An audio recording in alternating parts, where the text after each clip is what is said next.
Alright guys, so we are headed to the pull and save scrapyard out in Phoenix here. Well, it's actually Glendale. We're going to the Glendale one today because they've got a 06 37 Cherokee that they just put on the lot like 2 days ago. So I'm hoping that we can pull all the bolts and all the stuff that was missing from my Commander.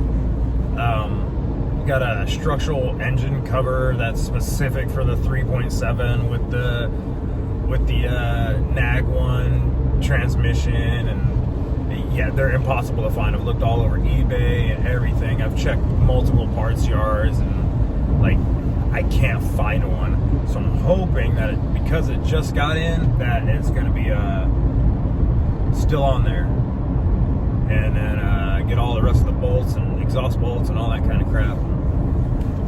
Yeah, but it is raining in Phoenix today, and parts yards usually have dirt floors, which is going to be mud today. So we'll see how much fun this is going to be. Yeah, I'll do a little recording when I get up in there. All right, so there she is. Actually, it's a 05 with a 3.7 in it. Found a transmission dipstick in there. They usually don't have transmission dipsticks in these, so might work with mine. Check it out. But it looks like it's all still there. So we'll go down underneath and get what we need. All right, holy smacks, that took a while and quite the freaking beating to get this off, man. Hopefully this is the right one. It should be, because I have a V6 and the same transmission, so it should be the right guy there. But yeah, in order to get that off, you have to pull the oil pan off, and that wasn't coming off now that I saw, and or you have to pull the transmission off, and I didn't want to pull the transmission off because just don't want to do it. Got small working space, not even lift as Charles my truck is. But yeah, what I ended up doing is just pulling the back cross member and just letting the whole transmission drop down, which shifted it forward enough to where I could get past the front cross member and pull it out. So yeah, I got it. Got some hoses and transmission dipstick and all the bolts I needed. Sweet. All right, so this is where we're at now. We got the rear drive shaft thrown back up in there. Got all the transmission bolts in and added that little cover up there, and now just pulling the transmission pan for the new transmission. Still had some fluid in there, but look at that. Look how nice and bright red that fluid is. Pulled the pan. Nothing on that magnet, so that's perfect. This is looking great. My old transmission that I pulled out, I had just replaced that fluid in it a week before I pulled it out, and it was burnt to a crisp. That's what's primarily in this pan right here. But man, look at that. I'm really happy to see the fluid in here is super bright pink. So yep, I've got to get 2 more exhaust bolts. I ordered those from the dealership because I couldn't find any more at the parts yard, and so I want to use the right bolts because they have that little locking tab on it. That way it's easier to put it on. I did break that bolt on the exhaust right there, and I've been trying to hammer that out, but I'm not it's not really budging, so I'm not sure what I'm going to do about that. But yeah, I'm going to change the filter out on this, and then I've got 2 new 5-quart jugs of Mopar transmission fluid to go in. So yep, just gotta wait for those bolts, and I'll change these filter and gasket out, and yeah, we'll be ready to rock and roll. Got the new starter in up there too. Clipped the wire on the end of it and added a new attachment to it. The old one was looking pretty bad, so yep, exhaust on. Got to get the exhaust on and the front drive shaft on, and we will be good. All right, so sweet. We're finished up.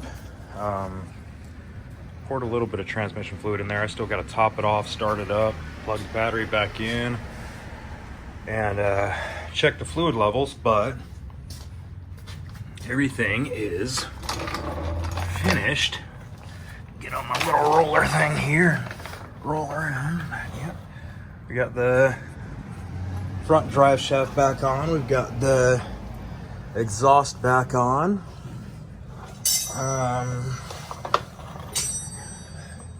Forgot to hook the exhaust back up to that bracket up there, but I don't know, we will see. Probably gonna make a whole bunch of noise bouncing on that. And that bolt that I broke, I couldn't drill it out, so I ended up cutting a little notch in there and fitting a bigger bolt and tightening that all the way down. That seemed to have done pretty good.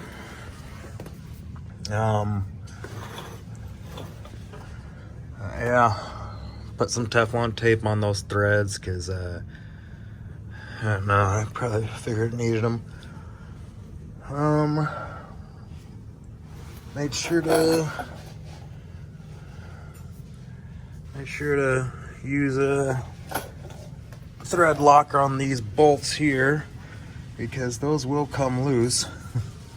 Tried to mark it with a paint pen to see if they'd come undone, but you know, that didn't work too well. That one worked pretty good.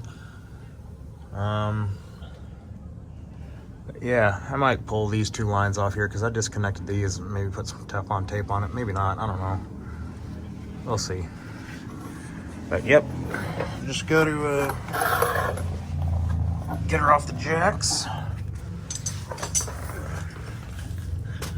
Gotta get her off the jacks and fire her up.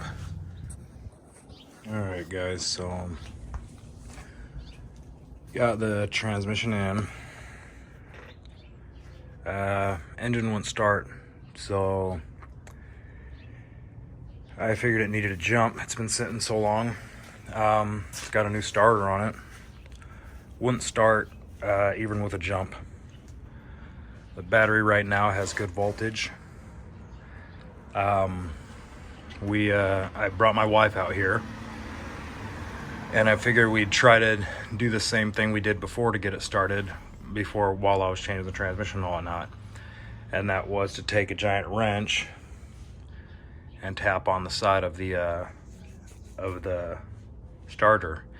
Now, it doesn't do it when you tap on the side of the starter, but you have to touch the connection to the body of the starter and it'll start. So I'm not sure. I'm not sure what's going on with that. I've checked all the fuses. The fuses are fine. I don't know. But yeah, we got it started, and I was going to start checking the fluid level on the transmission when started getting lots of smoking from the back, and I don't see any oil or anything on the exhaust manifolds over here, and I didn't spill anything, so I'm not exactly sure why it's smoking. So I figured to hell with it, I'll check the oil. The oil light is on, so I figured I'd check the oil. make sure it's good. Checked the oil, and that is what I saw. So drained all that out, still draining more out over there into the transmission pan. But I don't know. I had this engine rebuilt once by a company that kind of mixed matched heads. Well, they didn't kind of, they did. They mixed matched a 03 Liberty head with my original head for some reason, instead of using my original head.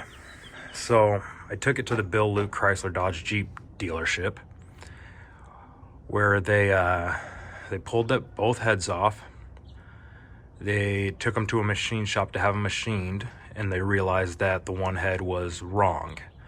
So they had me purchase a new head, and I was like, all right, so, you know, just put the one new head on. And they said they machined this one, so it's, you know, it all should be running good as new.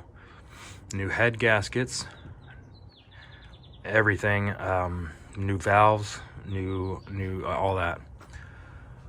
So ever since that's been done, I've been having a problem out of this cylinder here, and they said it's because they put shims in there because the size of the heads aren't the same anymore, and so they put shims in there, and that the shims are leaking.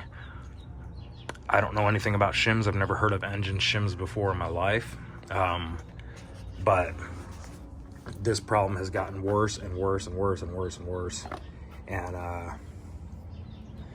now we're to the point where it's apparently just sucking in coolant